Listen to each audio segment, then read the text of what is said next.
Sveicināti! Jau vairākus mēnešus Latvijas sabiedriskajā telpā notiek aktīvas diskusijas par augstskolu studiju programmu izvērtēšanas rezultātiem, ko ar tiem iesākt. Tur, kā jūs atceraties, tika veikts apjomīgs gadu ilgstošs ekspertu vērtēšanas process. Tā rezultātā tika iegūti vērtējumi katrai no teju 900 programmām, kas tika pieteikts vērtējumam. Un šīs programmas pēc tam balstoties šiem vērtējumiem tika sadalīti 3 grupās. Savukārt no valsts viedokļa raugoties šo vērtējumu, tad var izmantot gan, lai saprātīgāk izmantotu valsts naudu, finansējot budžeta vietas, gan arī, lai koncentrētu resursus, lai mēs galu galā arī redzētu, kurās jomās un kurās augstskolās ir labāka un kurās sliktāka kvalitāte. Ir pienācis laiks veikt šādu līdzīgu izvērtējumu zinātnē. Līdzīgu pēc idejas, taču principiāli savādāk pēc uzbūves un formas, tā, lai šis vērtējums kvalitatīvi būtu labāks par to, kas notikās augstskolu gadījumā. Šādu vērtējumu no vienas puses pieprasa likums. Zinātniskās darbības likums pieprasa, lai visām zinātniskajām institūcijām, kas ir reģistrā, tiktu veikts starptautiskais izvērtējums neretāk kā reizi 6 gados. Šāds likums tika pieņemts 5. gadā, 11. gadā patiesībā bija jābūt šim izvērtējumam veiktam. Tas netika veikts. Tagad veicam to jaunajā ministrijā, izglītības ministrijā, un mūsu piedāvājums, kas šodien, ceru, tiks apstiprināts ministru kabinetā, ir sekojošs. Pirmkārt, lai izvairītos no vietēju interešu, sentimentu, dažkārt draudzīgu attiecību ietekmes, mēs lūdzam un slēdzam līgumu ar Ziemeļvalstu ministru padomi, kas administrēs Latvijā šo procesu. Tālāk Ziemeļvalstu ministru padome aicina piedalīties ekspertu atlasē un darba organizēšanā pieredzējuši starptautisku ekspertu veikšanas vienību Tehnopole, kura savukārt organizē starptautiskas ekspertu grupas 6 galvenajos zinātniskās darbības virzienos.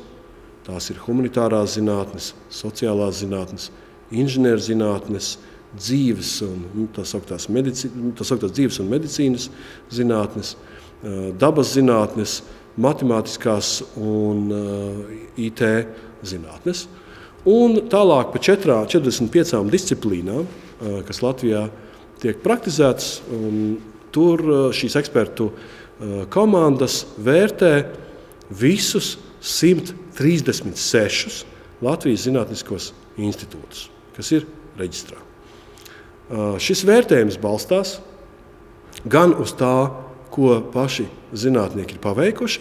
Periods, par kuru tas vērtējums tiek veikts, sākās 2006. gada 1. janvārī un noslēdzās 2011. gada 31. decembrī. Tātad viss, ko Zinātniskā institūts ir veicis šajos 6 gados, tiek pakļauts vērtējumam. Ekspertu komanda skatās uz to, kas ir atrodams datubāzēs, publikācijas, pētījumi. Ekspertu komanda vērtē paša institūta pašvērtējumu ziņojumu. Ekspertu komanda vērtē arī citus materiālus, ko institūts sniedz par savu darbību, dažādu pētījumu projektu un tā, kā arī uz vietas aptaujā novērtē paši zinātnieks un izvērtē situāciju. Process sākas tūlīt novembrī un saskaņā ar mūsu piedāvāto līguma pielikumu par laika grafiku noslēdzās martā ar jau izveidotu ziņojumu. Tas patiesībā tātad aizņem no sākuma līdz beigām 5 mēnešus. Salīdzinājumā ar augstskolu programmu izvērtēšana ilga tomēr gadu, pat drusku vairāk, no paša sākuma līdz beigām, no valdības lēmuma līdz rezultātam. Tas nozīmē, tas, protams, ir būtiski īsāks laiks. Ir diezgan strikti atrunāti interešu konflikti jautājumi, tātad tie eksperti nevar būt nekādā sakarībā nekad bijuši, ne tieši, ne netieši, ar attiecīgā institūta darbiniekiem, ko viņi izvērtē, vai zinātniekiem. Un šis vērtējums balstās nevis uz kādu grupēšanu, bet katram institūtam tiek veikts savs atsevišķs vērtējums par 5 jomām un ar 5 vaļu palīdzību. Un tās 5 jomas ir gan starptautiski mērāma vai standartiem atbilstoša zinātniskā darba kvalitāte, gan ietekme uz zinātnes attīstību, ietekme uz tautsaimniecības attīstību, pati infrastruktūra, resursi, kas ir zinātniskā institūta rīcībā, un arī ilgtspējas apsvērumi. Kāda ir attīstības perspektīvas? Katrā no šīm pozīcijām tiek veikts vērtējums, ekspertu grupa vienojās par vienu kopēju vērtējumu skaitu punktu katrā no šīm pozīcijām, un, protams, arī raksta kvalitatīvo novērtējumu. Tad pats izvērtējums, katra institūta izvērtējums, tas ir viens šī procesa rezultāts. Otrs rezultāts ir rekomendācijas valdībai, kā tālāk izmantot valsts līdzekļus, kā arī kā veidot zinātnes politiku vidējā un ilgtermiņā. Trešais rezultāts - rekomendācijas augstskolām, kā vislabāk integrēt zinātnisko darbību un institūtus savā mācību darbā. Tas arī ir mūsu pieteiktās augstskolu reformas sastāvdaļa.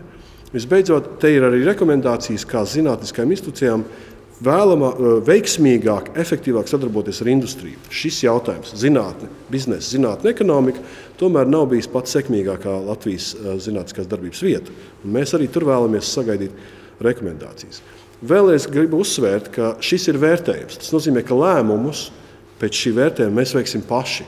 Mēs paši izvēlēsimies, tātad ministrija, sabiedrība, valdība, sektors, uz kādiem principiem tad tieši Latvijas pusē mēs organizēsim finansējumu. Bet šis vērtējums mums ir nepieciešams, lai mēs iegūtu tādu skatu no malas, maksimāli objektīvu, neieinteresētu un kompetentu skatu par to, kā strādā Latvijas zinātnieki, kā strādā Latvijas institūcijas, jo tas mums dos pamatu daudz saprātīgākai gan līdzekļu, gan atbalsta piešķiršanai, kaut vai tāpēc, lai konkurētu par Eiropas Savienības fondiem. Paldies!